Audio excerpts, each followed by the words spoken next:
આપણા માટે જે ઉત્થાન પામ્યા, આપણા માટે જે વ્યવસ્થા પ્રભુએ કરી, આપણા તારણને માટેની વ્યવસ્થા, અને આ દિવસ એ તો મહાન દિવસ ગણવામાં આવે છે અને ઉજવણી કરવામાં આવે છે, ત્યારે આપણે પ્રભુના નામને ધન્યવાદ આપીએ છીએ। એ સાથે ખાસ આભાર માનું છું બાળક સાહેબનો કે મોર તલાવ મંડીમાં મને જે આમંત્રણ આપવામાં આવ્યું દસમા સપ્તાહની મિટિંગોને માટે, અને બાળક સાહેબ અને પાસ્ટર કમિટી અને જે આગેવાનો છે અને મંડીના સર્વ ભાઈ બહેનો છે એ બધાનો આ સમયે ખાસ આભાર માનું છું કે તમારી મધ્યે એક અઠવાડિયું આવવાને માટે જે તક આપી, મને જે અવસર આપ્યો અને હું આવી શક્યો એના માટે પ્રભુના નામને ધન્યવાદ આપું છું। તમારા બધાનો ખાસ આભાર માનું છું।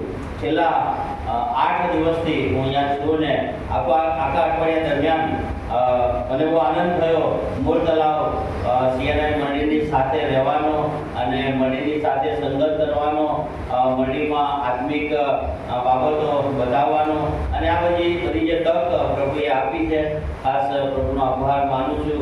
તમારા બધાનો ખાસ આભાર માનું છું કે તમારો જે રિસ્પોન્સ જે છે એ અમારી સાથે રહ્યો છે। રોજે રોજ સાંજે આપણે આ રીતે પ્રભુના ઘરમાં ભેગા મળતા હતા અને લગભગ 2 કલાક સુધી આપણે ઈશ્વરની સંગત માણી। તમારો જે સમય છે, કિંમતી સમય, તમે રોજ આ રીતે પ્રભુના ઘરમાં આવીને પ્રભુનું વચન સાંભળ્યું, પ્રભુનું ભજન કર્યું, એ તમારા કિંમતી સમય જે તમે આપ્યો છે એના માટે તમારા બધાનો ખાસ આભાર માનું છું। એ સાથે અલગ અલગ સાહેબની સાથે અલગ અલગ ઘરોમાં મુલાકાતો કરવામાં આવીને દરેક ઘરમાં સારો રિસ્પોન્સ મળ્યો, આવકાર મળ્યો અને કોરોનાગત કરી અને બહુ આનંદ થયો, અને એ બાબતને માટે ખાસ આભાર માનું છું। અલગ અલગ ઘરોમાં સાહેબની સાથે જવાની જે તક મળીને તમારા ઘરોમાં અમે મુલાકાત કરી શક્યા, અને બહુ સારામાં સારું ઉત્તમ ભોજન તમારા તરફથી પીરસવામાં આવ્યું। પ્રભુનું વચન કહે છે તેમ કોરોનાગત કરવામાં તત્પર રહો, અને એ વચન પ્રમાણે તમે મારા માટે જે કંઈ કર્યું છે એ બધાનો આ સમયે ખાસ આભાર માનું છું।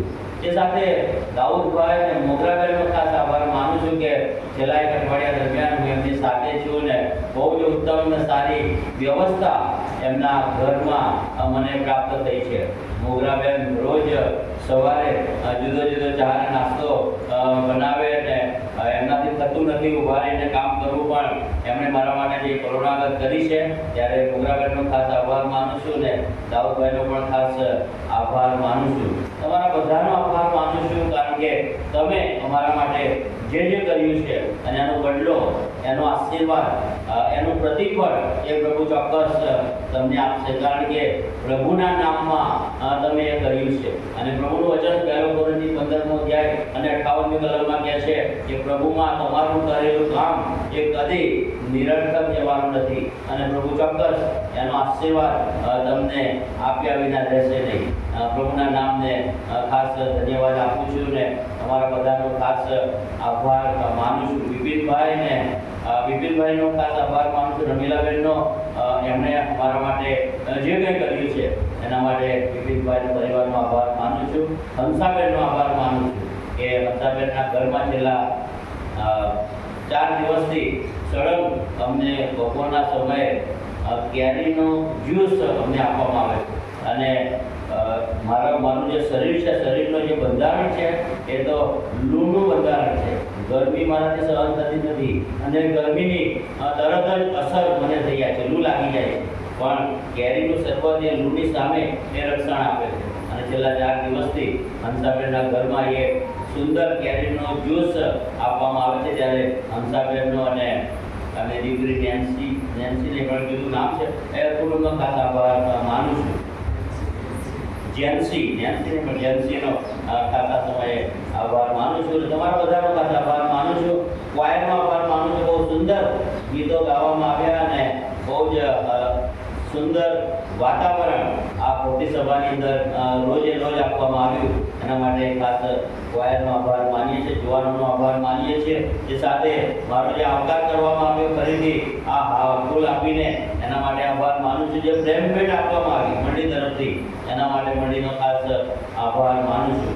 પ્રભુની હું સ્તુતિ કરું છું કે આ જગ્યાએ આવવાને માટે મને જે તક મળી ને તમે જે મને મારું સાંભળ્યું આખા અઠવાડિયા દરમિયાન તમે તમારો સમય આપ્યો આ જગ્યામાં અને પ્રભુનું વચન સાંભળી એના માટે તમારા બધાનો હૃદયના ઊંડાણથી ખાસ આભાર માનું છું અને વિનંતી કરું છું મારા માટે મારા પરિવાર માટે ખાસ પ્રાર્થના કરશો કારણ કે પ્રભુની સેવામાં અમે સંલગ્ન છીએ, પૂર્ણ સમયની સેવામાં છીએ અને ઘણું બધું કામ મારી પાસે છે, ઘણી બધી જવાબદારી મારી પાસે છે અને એ સેવામાં એ કાર્યમાં પ્રભુ સહાય કરે એના માટે પ્રાર્થનાના સામર્થ્યની જરૂર છે કારણ કે પ્રાર્થનાનું જો સામર્થ્ય ના હોય તો સેવા એ સફળ થઈ શકતી નથી. ને માટે તમને બધાને મારી ખાસ વિનંતી છે કે મારા પરિવાર માટે અને મારી જે સેવા છે જીવન જ્યોતની અંદર હું આ દિવસોમાં સેવા આપું છું ને આગેવાની આપું છું ત્યારે એ સેવા આશીર્વાદિત થાય અને મારા તરફથી પણ તમને વચન છે કે હું ચોક્કસ મૂળ તલાવ સીએનઆઈ મંડળીના માટે ચોક્કસ પ્રાર્થના કરીશ અને પ્રાર્થનામાં હું યાદ રાખીશ અને પ્રભુ ચોક્કસ આ સીએનઆઈ મૂળ તલાવ મંડળીને પ્રભુ આશીર્વાદ આપશે. ફરી એકવાર તમારા બધાનો અને બાળક સાહેબ અને પાસ્ટર કમિટીને મંડળીના સર્વ ભાઈ બહેનોનો આભાર માનું છું. જે વચન આજે વાંચવામાં આવ્યું માથીની સુવાર્તા 28મો અધ્યાય અને એની 1 થી 10 કલમો, ત્યાર પછી નવા કરારમાં 1 કોરિન્થી 9મો અધ્યાય અને 16મી કલમ, ત્યાર પછી જૂના કરારમાં યશાયા પ્રબોધનનું પુસ્તક એનો 53મો અધ્યાય 7 અને 8 અને 9 એ કલમ વાંચવામાં આવી. આજનો જે દિવસ છે પુનરુત્થાન દિવસ એ તો મહાન દિવસ સમગ્ર વિશ્વની અંદર છે કારણ કે પ્રભુ ઈસુ ખ્રિસ્ત એ મોયેલામાંથી સજીવન થયા અને સજીવન થયેલાનું એ પ્રથમ ફળ એ તો પ્રભુ ઈસુ છે અને પ્રભુ ઈસુએ કીધું છે હું જીવું છું માટે કે તમે જીવશો અને પ્રભુ ઈસુ આપણા માટે મૃત્યુ પામ્યા, સજીવન થયા અને આજે પુનરુત્થાન દિવસ આપણે ઉજવી રહ્યા છે. સમગ્ર વિશ્વ આજનો જે દિવસ છે એ એની ઉજવણી કરી રહ્યો છે પુનરુત્થાન દિવસની અને આપણા જીવનના આયુષ્યની અંદર આપણે ઘણા બધા પુનરુત્થાન દિવસ આપણે જોયા અને ઉજવ્યા છે અને આજે પણ એક મહાન દિવસ આજે આપણે ઉજવી રહ્યા છે અને બહુ જ આનંદનો અને આશીર્વાદનો દિવસ છે. પ્રભુના વચનમાં માથીની સુવાર્તા 28મા અધ્યાયની અંદર અને ત્યાર પછી જો આપણે પ્રભુના વચનમાં લૂકની સુવાર્તા એનો 24મો અધ્યાય અને 10મી કલમ જો વાંચીએ તો ત્યાં કેટલીક સ્ત્રીઓ વિશે લખવામાં આવ્યું છે અને આ જે સ્ત્રીઓ જે છે એ સ્ત્રીઓ વહેલી સવારે પરોળીએ ઉઠીને તે કબરે જાય છે અને જ્યાં લૂકની સુવાર્તાના 24મા અધ્યાય 10મી કલમમાં લખવામાં આવ્યું છે મરિયમ માગદાલેણ હતી, યોહાના હતી, યાકૂબની માં મરિયમ હતી અને બીજી કેટલીક સ્ત્રીઓ કે છે એ બધી ભેગી થઈને કબરે જાય છે. એટલા માટે કે એ કબરે એ જઈને પ્રભુ ઈસુને તે જોવા માંગે છે, પ્રભુ ઈસુનું દર્શન કરવા માંગે છે અને એ જ્યારે ઘરેથી નીકળી વહેલી સવારે પરોળિયાનો સમય એક એવો સમય છે કે જે અંધારું પણ હોય અને અજવાળું પણ હોય, થોડું સાધારણ અજવાળું થયું હોય અને અંધારાનો ભાગ વધારે હોય અને એવા સમયમાં વહેલી સવારે પરોળીએ કબ્રસ્તાને જવું એટલે એ બહુ જ બીકનો સમય હોય. કબ્રસ્તાન એક એવી જગ્યા છે એ નામ સાંભળીને એ બીક લાગવા માંડે કે કબ્રસ્તાન અને ત્યાં અંધારામાં જવું એ બહુ જ બીક લાગે એવો એ સમય હોય છે અને આ સ્ત્રીઓ કે છે એ વહેલી પરોળીએ એ કબરે જવા માટે નીકળે છે અને ત્યાર પછી લખવામાં આવ્યું છે આ સ્ત્રીઓ એ કબરે જઈને ઈસુની શોધ કરી રહી છે. જે કબરમાં ઈસુનું શબ રાખવામાં આવ્યું હતું એ કબર આગળ જઈને એ ઈસુને શોધે છે કે ઈસુ એ કબરની અંદર હશે ને એને આપણે જોઈશું કેટલી સુગંધી દ્રવ્ય લઈને તેઓ ત્યાં કબ્રસ્તાને જાય છે અને ઈસુને જોવા માટેના એ તેમના પ્રયત્નો છે. ઈસુ જ્યારે એક કબરની સ્ત્રીઓ જે છે એ સ્ત્રીઓ જ્યારે એ કબરમાં જ્યારે દ્રષ્ટિ કરે છે, જુએ છે ત્યારે એ કબરમાં ઈસુનું જે શબ મૂકવામાં આવેલું હતું એ શબ એ કબરમાં નથી અને ત્યાર પછી લખવામાં આવ્યું છે કદાપી એ શબ નહીં હોવાના કારણે જે સ્ત્રીઓ જે છે એ બધી સ્ત્રીઓ એ પાછી જતી રહે પણ મરિયમ એક એવી સ્ત્રી છે કે જે મરિયમ કે છે પાછી જવા માંગતી નથી. એ તો કબરની અંદર એ ડોક્યા કર્યા કરે છે, એ કબરની અંદર જોયા કરે છે. કબરમાં ઈસુનું શબ નથી એ જુએ છે, છતાં પણ એ મરિયમ જે છે એ મરિયમ એ કબરની અંદર ડોક્યા કરીને ઈસુને શોધી રહી છે, ઈસુને જોવાનો પ્રયત્ન કરી રહી છે. એ અંદર જુએ છે, કબર ખાલી છે, છતાં પણ એ ત્યાંથી ખસતી નથી, કારણ કે ઈસુને બહુ જ પ્રેમ કરતી હતી. અને ત્યાં લખવામાં આવ્યું છે ઈસુની શોધ કરી રહી હતી આ મરિયમ, અને માટે કે છે એ બહુ જ રડી રહી હતી. આંસુ સાથે એ કબરમાં એ ડોક્યા કરે, વારંવાર ડોક્યા કરે, અને પછી એ ત્યાં ઊભી રહે અને પછી રડે. આ મરિયમ આવું કૃત્ય ત્યાં કબર આગળ કરી રહી હતી. ઈસુને એ શોધી રહી હતી. પ્રભુનું વચન આપણે માર્કની સુવાર્તા 7મો અધ્યાય એની 7મી કલમમાં કહે છે કે શોધો તો તમને મળશે, શોધવાથી પ્રાપ્ત થાય છે, એ ઈશ્વરનું વચન આપણને કહે છે. અને આ મરિયમ એ ઈસુને શોધી રહી છે. ક્યાં સુધી શોધી રહી છે? કે જ્યાં સુધી ઈસુ એને મળે નહીં, જ્યાં સુધી ઈસુના દર્શન એને થાય નહીં, જ્યાં સુધી ઈસુને એ જુએ નહીં, ત્યાં સુધી મરિયમ કે છે કબરની બહાર એ ઊભી રહીને કબરમાં ડોક્યા કરીને એ જોઈ રહી છે, એ આંસુ સારી રહી છે, રડી રહી છે, ઈસુને શોધી રહી છે. બાઇબલ આપણને એ શીખવાડે છે. ઈર્મિયાનું પુસ્તક 29મો અધ્યાય 12મી અને 13મી કલમમાં પ્રભુનું વચન કહે છે, જેઓ ખરા હૃદયથી મને શોધે છે તેઓને કહે છે હું મળીશ. જેઓ ખરા હૃદયથી મારી શોધ કરે છે, પ્રભુ કહે છે. અને ચોક્કસ પ્રભુની શોધ જ્યારે કરવામાં આવે છે ત્યારે ચોક્કસ એને મળે છે. ગઈકાલે રાત્રે પેલી ચંદ્રલીલાનું મેં ઉદાહરણ આપ્યું હતું. એ સાચી શાંતિની શોધ કરી રહી હતી. યાત્રાધામોની એણે મુલાકાતો કરી. હિન્દુસ્તાનના 7 મોટા યાત્રાધામોમાં ગઈ. એને એ શાંતિ જોઈતી હતી, એને સાચા ઈશ્વરની ઓળખ એને જોઈતી હતી, ક્યાંય મળી નહીં. અને છેવટે જ્યારે એને એના દેશમાં પાછા જવાનો સમય આવ્યો, ત્યાં કલકત્તામાં એક ખ્રિસ્તી આશ્રમમાં એને ઈસુ મળ્યા. જેઓ ખંતથી, પ્રભુનું વચન કહે છે, ખંતથી જેઓ મને શોધે છે તેઓને કહે છે હું મળીશ. ત્યારબાદ બહુ ગજબની કલમ લખવામાં આવી છે. યશાયાનું 55મો અધ્યાય એની 6મી કલમ કહે છે, યહોવા મળે છે એટલામાં તમે તેની શોધ કરો. આ દિવસોની અંદર એ પ્રભુ આપણા માટે ઉપલબ્ધ છે. પ્રભુની પાસે જ્યારે આપણે જઈએ છીએ, એની શોધ કરીએ છીએ, ત્યારે એ પ્રભુ આપણને મળે છે. અને યશાયા કહે છે યહોવા મળે છે એટલામાં એની શોધ કરો. એ આજે ઉપલબ્ધ છે. કદાપી આવતીકાલે પ્રભુ આપણા માટે ઉપલબ્ધ ના હોય. આવતીકાલે કદાપી એ જે કૃપાનો સમય આજે પ્રભુએ આપ્યો છે, એ કૃપાનો સમય આવતીકાલે આપણા જીવનમાં ના પણ હોય. અને માટે પ્રભુનું વચન આજે આપણને કહે છે કે યહોવા મળે છે એટલામાં તેની શોધ કરો. આ મરિયમ જે છે એ મરિયમ એ કબર આગળ ઊભી રહીને એ ડોક્યા કર્યા કરે છે, કબરમાં આંસુ સાર્યા કરે છે, રડી રહી છે. એને બહુ જ એના હૃદયની અંદર બહુ દુઃખ છે, ઈસુને જોતી નથી, માટે એ દુઃખ ત્યાં વ્યક્ત કરે છે. એને નિર્ધાર કર્યો છે કે મારે ઈસુને જોવા છે. કે જ્યાં સુધી ઈસુ એને મળતા નથી, એના દર્શન થતા નથી, ત્યાં સુધી મરિયમ કે છે રડીને ડોક્યા કરે છે, શોધી રહી છે. ઈશ્વરની શોધ કરવાથી ઈશ્વર આપણને પ્રાપ્ત થાય છે. આપણો પ્રભુ એ મહાન પ્રભુ છે. આપણો પ્રભુ એ પુનરુત્થાન પામેલો છે. અને જે વ્યક્તિ કે છે એ પુનરુત્થાન પામેલા ઈસુની શોધ કરે છે, એને ચોક્કસ એ મળે છે. આ જે મરિયમ જે છે કે જે રડી રહી છે, આંખમાંથી આંસુ પડી રહ્યા છે, ડોક્યા કરી રહી છે કબરની અંદર, ત્યારે શું થાય છે? એણે બહુ જ પ્રયત્ન કર્યા, એણે સખત મહેનત કરી, રડી, આંસુ સાર્યા, અને ત્યાં શું થયું? ત્યાં લખવામાં આવ્યું છે દૂતોનું એને દર્શન થયું. એ દૂતો છે એ કબરે આ મરિયમને મળે છે અને દૂતોનું દર્શન એને થાય છે.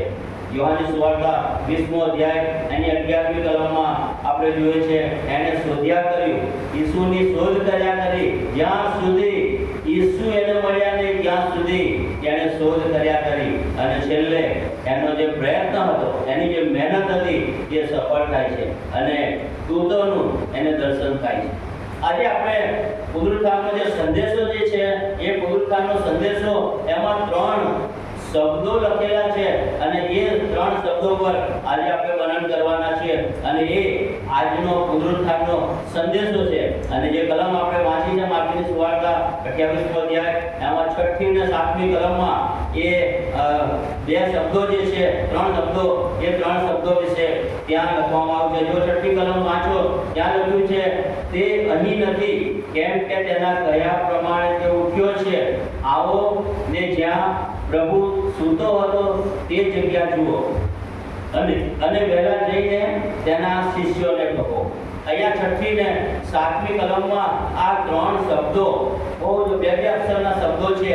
એ 3 શબ્દો બહુ જ અગત્યના છે અને એ દૂતો એ મરિયમને કહે છે આવો જુઓ અને પછી 7મી કલમમાં કહે છે કહો. અહીંયા સૌથી પ્રથમ બાબત એ આવવાની બાબત કહે છે. આવો કહે છે.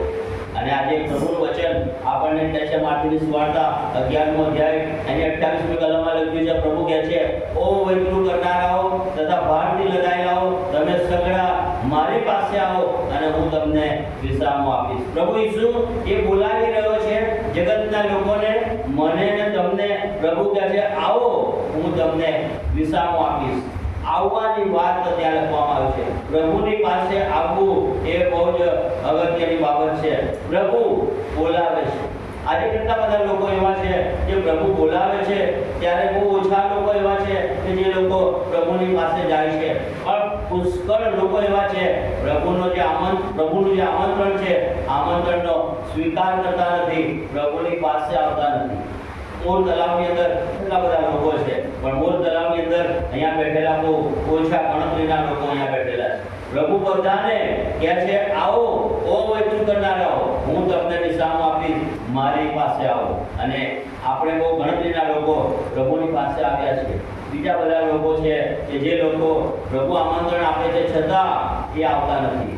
કેટલા બધા લોકો આવ્યા અને પાછા જતા રહ્યા છે. પ્રભુની ઓળખ પામ્યા છે અને પ્રભુની ઓળખ પામ્યા પછી પાછા જતા રહ્યા છે. બહુ ગણતરીના લોકો એ પ્રભુના આમંત્રણનો સ્વીકાર કરીને પ્રભુની પાસે આવ્યા છે. પ્રભુનું વચન અહીંયા કહે છે કે આવો. પ્રભુ આપણને બોલાવી રહ્યા છે. એ ખાલી કબર જે છે એ ખાલી કબર જોવા માટે એ પ્રભુ પુનરુત્થાન પામ્યા છે. એ કબરમાં હવે ઈસુનું શવ નથી એ જોવાને માટે પ્રભુ આપણને એમ કહે છે તમે આવો કહે છે. ભજન સંગ્રહની અંદર એક ગીત છે आओ आओ यीशु के पास आओ वही बुलाता अभी. એ પ્રભુ એ આજે પુનરુત્થાનના દિવસે આપણને બોલાવે છે અને પ્રભુ કહે છે તમે આવો. અને જ્યારે પ્રભુનો અવાજ જ્યારે આપણે સાંભળીને જ્યારે પ્રભુની પાસે આવીએ છીએ આપણા જીવનની અંદર આપણે બહુ જ આશીર્વાદિત થઈએ છીએ. જૂના કરારની અંદર સમુએલ પ્રબોધકની વાત કરવામાં આવી છે. એ સમુએલ પ્રબોધક કે છે એ બહુ નાનો હતો ત્યારે એ એલી યાજકની પાસે મંદિરમાં સેવા કરવાને માટે એને મૂક્યો હતો અને એ સમુએલને પ્રભુ બોલાવે છે. સમુએલને પ્રભુ બોલાવે છે. તમે જો વાંચ્યું હોય આટલા વર્ષોમાં તો તમને ખબર હશે પ્રભુ એને કેટલી વાર બોલાવે છે. આ હું પ્રશ્ન પૂછું છું, પ્રભુ એને સમુએલને કેટલી વાર બોલાવે છે ખબર છે? મંદિરમાં રાત્રે એ તો સૂઈ ગયો હતો. બાળ સમુએલ પ્રભુ એને યહોવા એને બોલાવે છે. કેટલી વાર બોલાવે છે? 4 વાર. બહુ રાઈટ, એકદમ સાચો જવાબ છે. પ્રભુએ 4 વાર કે સમુએલને બોલાવ્યો. Samuel Samuel. અને સમુએલના મનમાં કે આ તો એલી યાજક મને બોલાવે છે. એલી યાજકની પાસે જઈને એલી યાજકને કહે છે કે બોલ ત્યાં મને કેમ બોલાવ્યો? ત્યારે એલી યાજક કહે છે મેં તને બોલાવ્યો નથી, જઈને સૂઈ જા. અને ફરીથી પાછો એ તો સૂઈ જાય છે અને ફરીથી યહોવા એને બોલાવે છે સમુએલ સમુએલ. અને ત્યાં આપણે જોઈએ છીએ એ સમુએલ એ એલીની પાસે પાછો જાય છે અને એલીને કહે છે આજે મને બોલાવ્યો. એલી કહે છે મેં તને બોલાવ્યો નથી, જઈને સૂઈ જા. ત્રીજી વાર પાછી એ જ અવાજ એના કાને આવે છે સમુએલ સમુએલ. અને પાછું એલી યાજકની પાસે જાય છે. એલી યાજક કહે છે મેં તને બોલાવ્યો નથી. અને ત્યાર પછી ચોથી વાર યહોવા એ એલી યાજકને બોલાવે છે, સમુએલને બોલાવે છે. અને સમુએલને જ્યારે બોલાવે છે સમુએલ એ પાછો એલી યાજકની પાસે જઈને કહે છે કે તે મને બોલાવ્યો. એલી યાજકને ખબર પડે છે કે ચોક્કસ યહોવા આ સમુએલને બોલાવી રહ્યો છે. અને માટે એલી યાજક સમુએલને કહે છે, જા જઈને સૂઈ જા, અને ફરીથી જો તને કહેવામાં આવે તો તારે કહેવું કે બોલ, તારો સેવક સાંભળે છે. અને પ્રભુએ એને જ્યારે બોલાવ્યો, આ સમુએલ કહે છે ઈશ્વરની જે વાણી છે, ઈશ્વરનો જે અવાજ છે એ સાંભળે છે.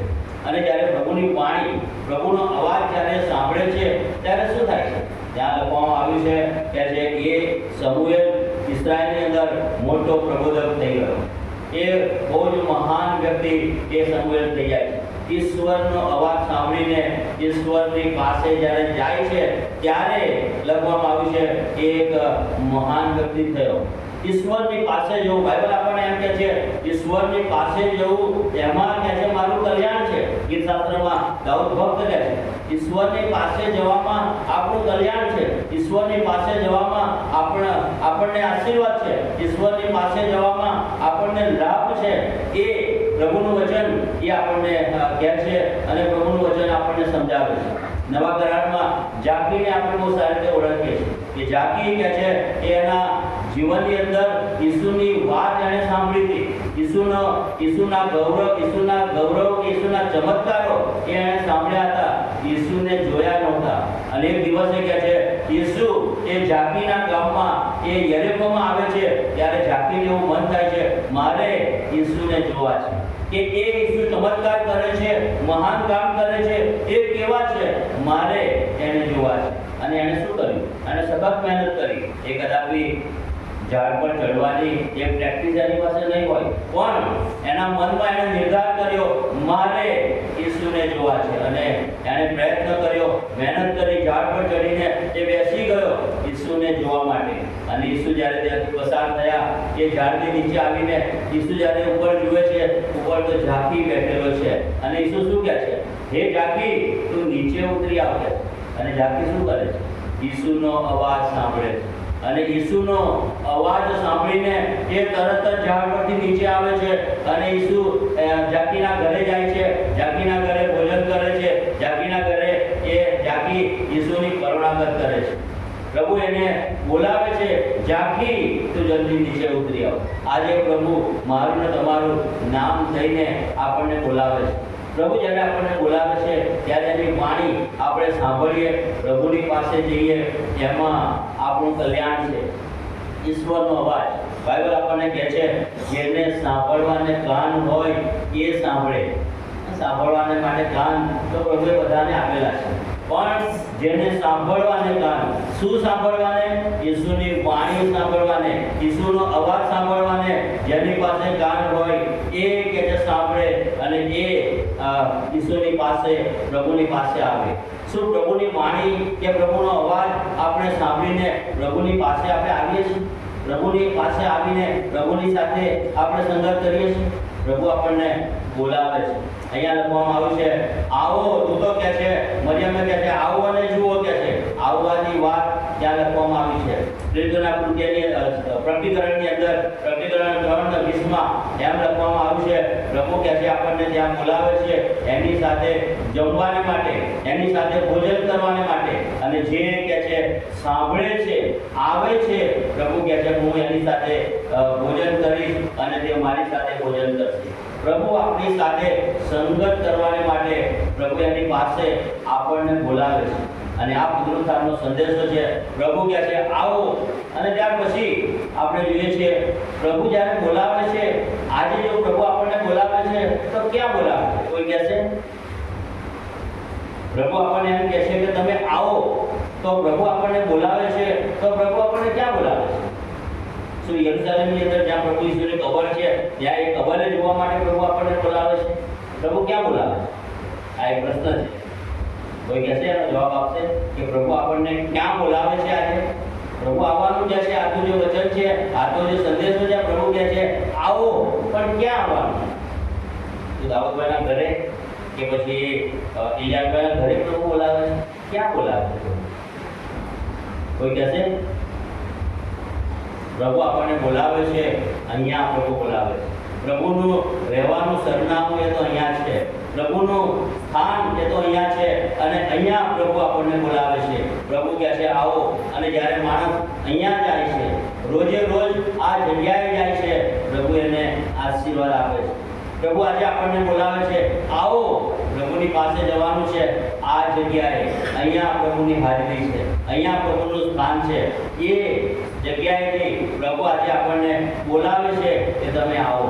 પ્રભુ જ્યારે આપણને બોલાવે છે ત્યારે આપણે પ્રભુની પાસે જવાનું. એનો મતલબ કે ઈશ્વરનું જે વચન છે એ ઈશ્વરનું વચન એ આપણા માટે બહુ જ ઉત્તમ છે. એ ઈશ્વરના વચનમાં રોજે રોજ આપણે જવાનું છે. ત્યાં પ્રભુ આપણને બોલાવે છે અને એની જે વાણી છે એ વાણી અહીંયા આ જગ્યાએ આપણને સાંભળવા મળે છે. પ્રભુ આપણી સાથે વાત કરે છે. પ્રભુ આપણને કંઈ કહેવા માંગે છે તો એ એના વચન દ્વારા કહેવા માંગે છે. જો ઈશ્વરનું વચન આપણે વાંચતા જ નથી, ઈશ્વરના વચનને જો આપણે મૂકી દીધું છે તો પ્રભુની વાણી, પ્રભુનો અવાજ એ કેવી રીતે આપણે સાંભળી શકીએ? કારણ કે પ્રભુની વાણી તો આમાં છે, પ્રભુનો અવાજ એવો આમાં છે. પ્રભુ તો અહીંયા બોલાવે છે પણ આ જગ્યાને મૂકી દીધી છે. પ્રભુનો અવાજ આપણા કાને આવતો નથી અને પ્રભુનો અવાજ, પ્રભુની વાણી જ્યારે આપણે સાંભળતા નથી ત્યારે આપણા જીવનની અંદર આપણે બહુ દુઃખી થઈએ છીએ. પ્રભુ જે કહે છે એ આપણે સાંભળવા માંગતા નથી. પ્રભુનું વચન અહીંયા આપણને કહે છે 6ઠ્ઠી કલમમાં કહે છે આવો, અને આ સૌથી પહેલી બાબત છે. ત્યાર પછી બીજી બાબત એ 6ઠ્ઠી કલમમાં લખવામાં આવી છે, કહે છે જુઓ. આવવાનું કહે છે, ત્યાર પછી જોવાનું કહે છે. આ દૂત જે છે એ મરિયમને કહે છે કે આવો અને જુઓ કહે છે. શું જોવાનું છે? તો એ ખાલી કબર જોવાની છે કે જ્યાં ઈસુનું શબ મૂકવામાં આવ્યું હતું, હવે એ કબર ખાલી છે. હવે એ ઈસુનું શબ છે એ શબ ત્યાં નથી. હવે પ્રભુ ઈસુ એ મરણમાંથી એ ઉત્થાન પામ્યા છે, એ સજીવન થયા છે અને એ સજીવન થવાની બાદ એ જગ્યા, એ દૂત ત્યાં મરિયમને કહે છે આવો અને જુઓ કે ઈસુ કે છે ઉઠ્યો છે. અને તો પુનરુત્થાન દિવસ જે આજે આપણે મનાવી રહ્યા છીએ, જ્યાં ઈસુનું શબ નથી. જોવાનું છે, આવવાનું છે સૌથી પહેલા, અને પછી બીજો શબ્દ છે જોવું કહે છે. જોવું અથવા નિહાળવું. જ્યાં સુધી એ દેખાય નહીં ત્યાં સુધી કહે છે તમે જુઓ. આ મરિયમે શું કર્યું? જ્યાં સુધી ઈસુ એને દેખાયા નહીં ત્યાં સુધી એને રડ્યા કર્યું, એને આંસુ સાર્યા, એને મહેનત કરી. એ ત્યાં કબરની બહાર ઊભી રહીને એ કબરમાં વારંવાર એને ડોક્યા કર્યું. જ્યાં સુધી ઈસુનું દર્શન એને થયું નહીં, જ્યાં સુધી ઈસુ એને મળ્યા નહીં ત્યાં સુધી એ કહે છે રડ્યા કરે છે. યોહાની સુવાર્તા 20મો અધ્યાય 11મી કલમમાં કહે છે બસ એ આંસુ સાર્યા કરે છે, રડ્યા કરે છે. એ પાછી ઈસુને જોયા વગર ઘરે જવા માંગતી નથી અને માટે કહે છે એ ઈસુનું દર્શન આ મરિયમને થાય છે. યોહાની સુવાર્તા 20મો અધ્યાય અને 14મી કલમમાં ત્યાં આપણે જોઈએ છે કે રડ્યા કરે છે અને રડ્યા કરે છે ત્યારે એને એ જવાબ મળે છે. ઈસુ કે છે એને દેખાય છે, બે દૂતો કે છે મરિયમને દેખાય છે. આવો અને જુઓ. પ્રભુ આપણને એ જગ્યાએ બોલાવે છે કે તમે આવો અને ત્યાર પછી જુઓ. શું જોવાનું છે? તો પુનરુત્થાનનું જે સામર્થ્ય છે, પુનરુત્થાનનું જે પરાક્રમ છે, એ પુનરુત્થાનનું પરાક્રમ એ ત્યાં જઈને આપણે જોવાનું છે. અને પુનરુત્થાનનું સામર્થ્ય જ્યારે આપણે જોઈએ છીએ આપણા જીવનની અંદર આપણે બહુ જ આશીર્વાદિત થઈએ છીએ. અને આ બે બાબત એ આપણા માટે બહુ જ અગત્યની છે. આવો અને પછી જુઓ. પ્રભુની પાસે જવાનું છે અને જોવાનું છે પ્રભુનું સામર્થ્ય. અને ત્યારબાદ ત્રીજી બાબત પ્રભુના વચનમાં જોઈએ છે આવો, જુઓ અને પછી કહો. આવવાનું એ બહુ સહેલું છે, માણસ આવે છે. જોવાનું છે એ પણ બહુ સહેલું છે, માણસ જુએ છે. પણ આ ત્રીજો શબ્દ જે છે કહો, એ બહુ અઘરું છે. આપણે જે આવ્યા છીએ પ્રભુની પાસે, જોયું છે, પણ કહેવાની વાત જે છે એ કરવાનું એ બહુ અઘરી બાબત છે. બીજાઓને જઈને કહેવી. આ મરિયમ જ્યારે આવી, એને જ્યારે જોયું અને જોયા પછી એને એ જઈને એ શિષ્યોને ખબર આપે છે કે ઈસુને મેં જોયા છે. ઈસુ કહે છે ઈસુની કબર ખાલી છે, ઈસુ કહે છે પુનરુત્થાન પામ્યા છે, ઈસુ કહે છે સજીવન થયા છે. અને આ પુનરુત્થાનના સમાચાર આ મરિયમ કહે છે પ્રથમ એ શિષ્યને જઈને કહે છે, ત્યાર પછી એ શિષ્યો કહે છે દોડી તો કબર ખાલી છે, પ્રભુ ઈસુ પુનરુત્થાન પામેલા છે. આવો જુઓ ને કહો. મરિયમે આ વાત, આ પુનરુત્થાનના સમાચાર જઈને પ્રથમ એ શિષ્યોને કહ્યા. આવવાનું જોવાનું બહુ સહેલું છે, કહેવાનું બહુ અઘરું છે. શું પુનરુત્થાનના સમાચાર આપણે કોઈને કદી કીધા છે? બહુ અઘરું કામ છે, પણ પ્રભુએ એ આપણને કીધું છે. પ્રભુએ કીધું છે આખા જગતમાં જઈને આખી સૃષ્ટિને સુવાર્તા પ્રગટ કરો. એ પુનરુત્થાનની વાત, પ્રભુ ઈસુ મરણમાંથી સજીવન થયા છે, આ વાત જગતના લોકોને કહેવાની છે કે અમારો પ્રભુ એ મરણ પામેલો નથી, અમારો પ્રભુ એ પુનરુત્થાનના દિવસે એ સજીવન થયેલો છે, એ જીવતો છે. અને એ વાત કહેવા માટે પ્રભુ આજે આપણને બોલાવે છે અને કહે છે આવો અને પછી જુઓ અને પછી બહાર જાઓ અને લોકોને કહો કે અમારો પ્રભુ એ બહુ જ જીવતો પ્રભુ છે. અને બહુ જ અગત્યની વાત પ્રભુએ આપણને કીધી છે કે આપણે આવીએ અને જોઈએ અને ત્યાર પછી એ વાતને આપણે બીજાઓની આગળ પ્રગટ કરીએ, બીજાઓની પાસે જઈને આપણે એ લોકોને કહીએ. પુનરુત્થાનનો જે દિવસ છે, જે પુનરુત્થાનનો દિવસ, એ તો એવો દિવસ છે, આવવાનું છે, જોવાનું છે સામર્થ્ય, પરાક્રમ, અને લોકોને કહેવાનું છે. અને આ ત્રણ બાબત, ત્રણ શબ્દો એ પુનરુત્થાનનો સંદેશો છે, જે આપણા માટે આજે આ સંદેશો છે. અને પ્રભુ કહે છે તમે આવ્યા છો, જોયું છે, હવે તમારે જઈને કહેવાનું છે કે તમે શું જોયું છે. પુનરુત્થાનનું જે સામર્થ્ય છે, પરાક્રમ જે છે, એ પરાક્રમ લોકોને જણાવવાનું છે, લોકોને કહેવાનું છે. એક વાત મને યાદ આવે છે, કેટલાક એન્જિનિયરો બધા ભેગા થયા અને એ બધા એન્જિનિયરો ભેગા થઈને એમણે સરસ બહુ જ સુંદર એક રોકેટ બનાવ્યું. અને આ રોકેટ તો ચંદ્ર પર મોકલવા માંગતા હતા. અને એ રોકેટ એમણે બહુ જ મહેનત કરીને, બહુ પ્રયત્નો કરીને, સખત બહુ સમય પોતાનો આપીને એ આખું રોકેટ તૈયાર કર્યું. અને તમને ખબર હશે, રોકેટ જ્યારે ઉડાડવાનું હોય, ચંદ્ર પર મોકલવાનું હોય, ત્યારે એનો ચોક્કસ સમય હોય છે, એની ચોક્કસ તારીખ, એનો ચોક્કસ કલાક, એની ચોક્કસ મિનિટ, એની ચોક્કસ સેકન્ડ, અને એ બરાબર નિર્ધારિત કરવામાં આવે છે. અને બરાબર એ જ દિવસે, એ જ કલાકે, એ જ મિનિટે, એ જ સેકન્ડે એ રોકેટને ઉડાડવામાં આવે છે અને ઉપર મોકલવામાં આવે છે. આ એન્જિનિયરોએ આ રોકેટ તૈયાર કર્યું અને ત્યાર પછી એનો સમય, ઉડાડવાનો સમય નક્કી કર્યો, દિવસ નક્કી, તારીખ નક્કી કરી, કલાક અને મિનિટ ને સેકન્ડ આ બધું નક્કી કર્યું. અને બહુ જ પ્રયત્નથી આ એન્જિનિયરોએ આ રોકેટ બનાવ્યો. અને એ દિવસ ઉડાડવાનો એ દિવસ આવ્યો, એ સમય એ કલાક આવ્યો, એ મિનિટ આવી, એ સેકન્ડ આવી. એની પહેલા બધા જ એન્જિનિયરો રોકેટની ચારે બાજુ ગોઠવાઈ ગયા અને બસ એને ચાલુ કરવાની તૈયારી. એ સેકન્ડની રાહ જોતા હતા કે એ બરાબર સેકન્ડ ઉડાડવાનું જે નિર્ધારિત કર્યું છે એ સેકન્ડ આવે અને એને ચાલુ કરીને ચંદ્ર પર મોકલવામાં આવે. અને આ સમય એ તો કલાક વીતી ગયો, એનો જે સમય હતો એ, ત્યાર પછી મિનિટ અને સેકન્ડ, એમણે તો રોકેટને સ્ટાર્ટ કર્યું પણ એ રોકેટ ચાલુ જ થયું નહીં. અને આ એન્જિનિયરો તો બધા એકદમ ગભરાઈ ગયા કે આટલું સરસ આપણે મહેનત કરીને આ રોકેટ બનાવ્યું છે અને આ રોકેટ એ ચાલુ કેમ થતું નથી. અને બધા એન્જિનિયરો તો એ ચાલુ કરવાના પ્રયત્નમાં એ લાગી ગયા, એને સ્ટાર્ટ કરવામાં આવ્યું પણ એ સ્ટાર્ટ થાય જ નહીં. અને બધા એન્જિનિયરો એ બધા ધુઆ થઈ ગયા કે હવે શું કરીશું, આ રોકેટ કેમ ચાલતું નથી. એને આપણે કેટલી મહેનતથી તૈયાર કર્યું છે અને એ રોકેટ ચાલુ થતું નથી. એમણે બહુ જ મહેનત કરી, બધા ચારે બાજુ બધા એન્જિનિયરો એને જોવા લાગ્યા, એમાં કોઈ ખરાબી છે કે નહીં, ખરાબી શું છે એને શોધવાનો પ્રયત્ન કર્યો. પણ એ બધા પ્રયત્નોમાં આ એન્જિનિયરો નિષ્ફળ ગયા અને તો બહુ જ મહેનત કરી. સમય વીતી ગયો, એની મિનિટો, સેકન્ડ વીતી ગઈ, ત્યાર પછી કલાકો થઈ ગયા પણ એ રોકેટ ચાલુ થાય નહીં.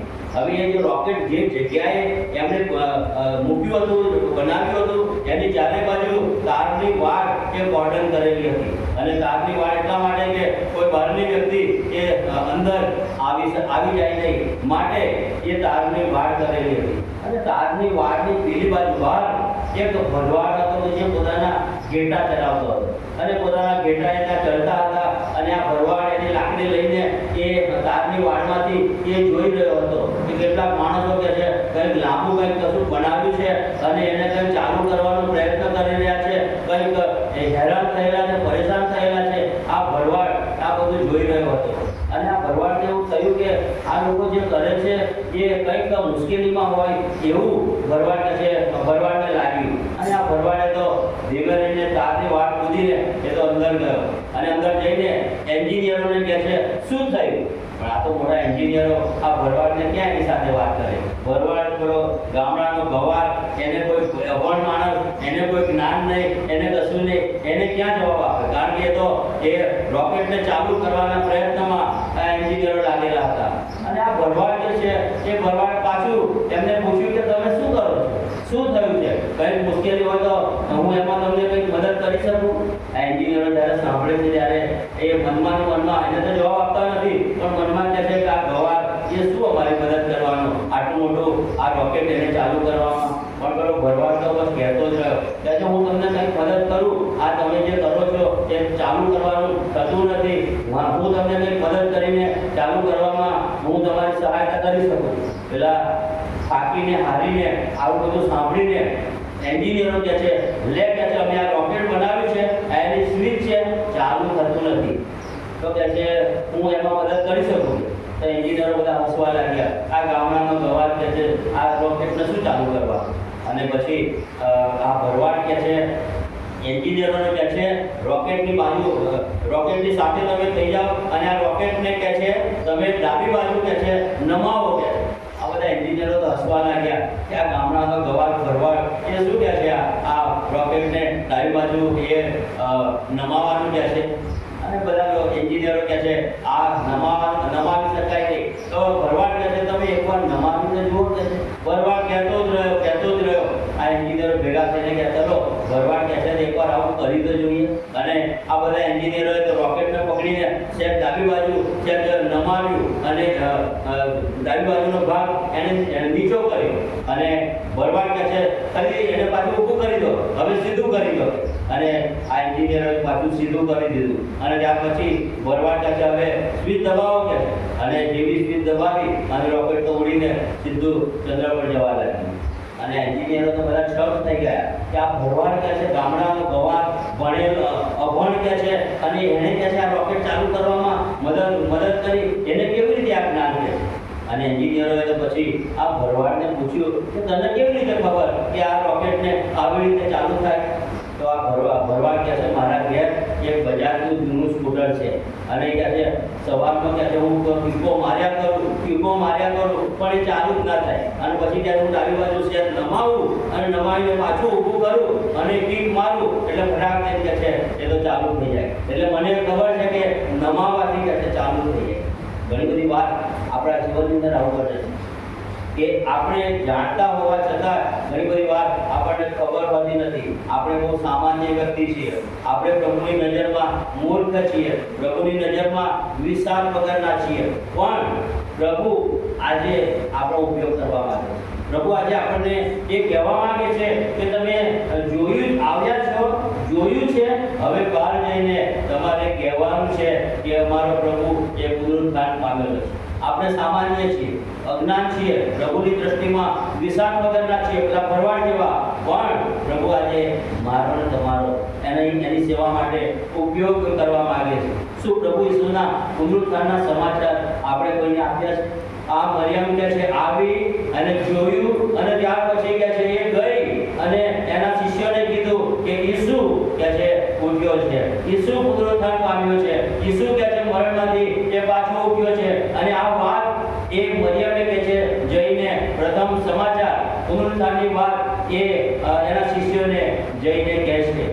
પ્રભુ આજે આપણને એમ કહે છે તમે આવો અને ત્યાર પછી તમે જુઓ કહે છે અને જોઈને પછી તમે બીજાને કહો કે અમારો પ્રભુ એ જીવતો થયો છે, અમારો પ્રભુ એ પુનરુત્થાન પામેલો છે. આવો, જુઓ અને ત્યાર પછી કહેવો, ત્યાર પછી કહો. અને આ ત્રણ શબ્દો એ આજનો સંદેશો છે. જો આપણે પ્રભુની પાસે આવ્યા છીએ, આપણે જોયું છે એનું પરાક્રમ, એનું સામર્થ્ય, જગતના લોકોને જઈને આપણે જણાવવાનું છે પ્રભુ આજે મારો તમારો આપણો ઉપયોગ કરવા માંગે છે. આપણે સામાન્ય લોકો છીએ, પણ પ્રભુ માણસનો ઉપયોગ કરે છે. પ્રભુ એની સેવા માટે, એના મહિમા માટે, એની સાક્ષીને માટે પ્રભુ આજે આપણો ઉપયોગ કરવા માંગે છે. ત્યારે શું આપણે પ્રભુનો એ પુનરુત્થાનનો સંદેશો લઈને આપણે જગતના લોકો મધ્યે જવા તૈયાર છીએ? પ્રભુનું વચન આજે આપણને કહે છે, આવો જુઓ અને ત્યાર પછી જઈને કહો કે અમારો પ્રભુએ જીવતો ઉઠ્યો છે. પ્રભુ આપણી સહાય કરે, મદદ કરે કે આપણે ઈસુના પુનરુત્થાનનો સંદેશો જગતના લોકોને આપણે આપીએ, કે જેથી જગત જાણશે કે ખ્રિસ્તીઓનો જે દેવ છે, ખ્રિસ્તીઓનો જે પ્રભુ છે, એ મૃત્યુ પામેલો નથી, એ મૃત્યુમાંથી સજીવન થયેલો છે. અને જ્યારે લોકો આ જાણશે ત્યારે લોકો પ્રભુને ઓળખી જશે. પ્રભુ આપણી સહાય અને મદદ કરે. આમીન.